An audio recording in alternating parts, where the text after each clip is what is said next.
Aujourd'hui, chers amis téléspectateurs, je vais vous mettre le moral à zéro et je m'en excuse d'avance car là, c'est juste grave, je veux dire quelque part par rapport à mon vécu et ça me met à moi aussi le moral à zéro.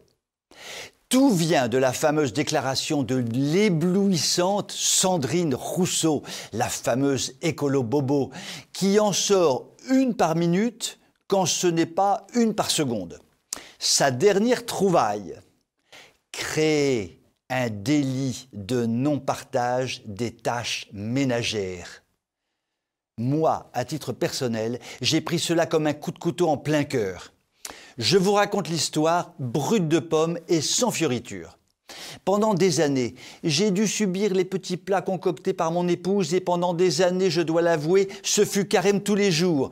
Patates brûlées, œufs à la coque durs comme du béton armé, tartiflettes au goût de poisson avarié, carottes râpées au goût de couscous, gâteaux au chocolat à découper à la scie sauteuse et tout à l'avenant, un désastre culinaire. J'en ai perdu 37 kilos.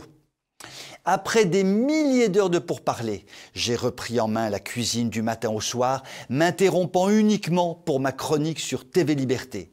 Du coup, petit déjeuner, déjeuner et dîner soignés, léchés, admirablement préparés, délicieusement comestibles, j'ai repris 42 kilos. Et voilà que la sublime Sandrine Rousseau casse tout d'un seul coup. Juste après sa déclaration fracassante sur l'attaque en justice pour non-répartition des tâches ménagères, mon épouse a déboulé dans la cuisine, les cheveux dressés sur la tête. « Fais gaffe mon pote, moi aussi je dois cuisiner la moitié du temps, sinon je sais que tu vas m'attaquer en justice. Et donc mon pote, tu dégages de la cuisine car c'est moi qui vais préparer le dîner de ce soir. » J'ai dégagé.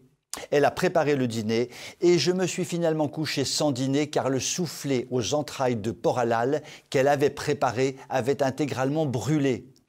Elle est gentille, la Sandrine Rousseau, mais avant de lâcher ses délires ménagers, elle ferait mieux de réfléchir un peu.